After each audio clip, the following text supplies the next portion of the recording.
हर हर महादेव मंडळी, आज आपण महाराष्ट्रीयन प्रत्येक सणासुदीला बनवली जाणारी पुरणपोळीची रेसिपी पाहणार आहोत। हे बघा, याच पद्धतीत तुमची एकूण एक पुरणपोळी टम्म फुडेल अशी एकदम परफेक्ट रेसिपी शेअर केलेली आहे। पुरणपोळीचं कणिक मळण्याची अगदी अचूक पद्धत शेअर केली आहे, जेणेकरून तुमची एकही पोळी फाटणार नाही। तसे हे बघा, सारण अगदी पोळीच्या काठोकाठ पसरेल आणि एकूण एक पोळी तुमची फुगेल इतकी भन्नाट। सर्वप्रथम पुरणपोळी बनवण्यासाठी अर्धा किलो इतकी चणा डाळ आपल्याला छानपैकी स्वच्छ पाण्याने धुवून घ्यायची आहे। मी इथे कच्ची डाळ वापरलेली आहे, डाळ भिजवलेली नाहीये। आता ही स्वच्छ धुतलेली डाळ आपल्याला छानपैकी कुकर मध्ये शिजवण्याकरिता ऍड करायचं आहे। त्यामध्ये आपल्याला आता 3 ग्लास इतकं पाणी ऍड करायचं आहे।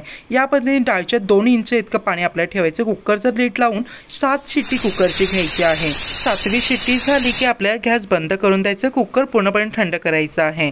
हे बघा, डाळ आपली या पद्धतीने आपले मिक्स करून चेक करायची आहे। पूर्णपणे डाळ मॅश होत आहे, म्हणजे डाळ परफेक्टली शिजलेली आहे। आता यामध्ये अर्धा किलो इतकं डाळ आहे, तर अर्धा किलोच गूळ ऍड करून छानपैकी आता मिक्स करायचं आहे। हे बघा, गूळ वितळलं की डाळ आपली पातळ व्हायला लागेल। नंतर डाळ घट्ट करून आपल्या यामध्ये 1 चमच विलायची पावडर ऍड करून छानपैकी पुन्हा मिक्स करत आपल्याला या पद्धतीने छानपैकी पूर्ण डाळ घट्ट करून घ्यायची आहे। या पद्धतीने पुरण तयार झालं की गॅस आपल्याला बंद करून देऊन पुरण आपल्याला पूर्णपणे थंड करायचं आहे। पुरण मित्रांनो थंड झाल्यानंतर आणखीनच घट्ट होतं। आता हा पुरण आपल्याला छानपैकी एकदम बारीक होळाच्या चाळणीने चाळून घ्यायचा आहे।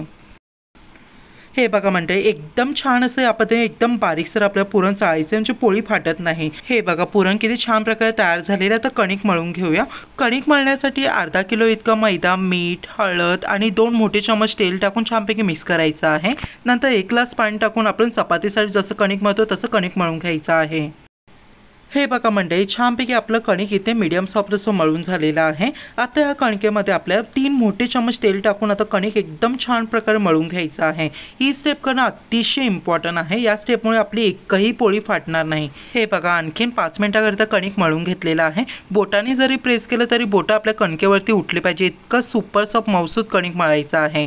आता या कणकेच्या गोळ्यामधून छानपैकी आपल्या पोळी लाटण्यासाठी गोळा काढायचं, तितकंच पुरण घेतलेलं आहे। आता छानपैकी कटोरी करून आपल्याला पुरण स्टफ करून घ्यायचा आहे आणि या पद्धतीने पोळीचा तोंड आपल्याला बंद करून द्यायचा आहे। आता ही पोळी आपल्याला छानपैकी सुक्या मैद्यामध्ये डस्ट करून एकदम हलक्या हाताने लाटून घ्यायची आहे। व्हिडिओ मित्रांनो मी इथे मुद्दामून स्किप केलेला नाहीये। हे बघा, एकदम हलक्यात आणि किती इझिली पोळी लाटत आणि कुठेही फाटत नाहीये। जर तुम्हाला वाटत असेल ना, तर अगदी तुम्ही यावरती मैदा थोडंसं डस्ट करू शकता। अगदी पुरण बघा एकदम काठोकाठ पसरलेला आहे।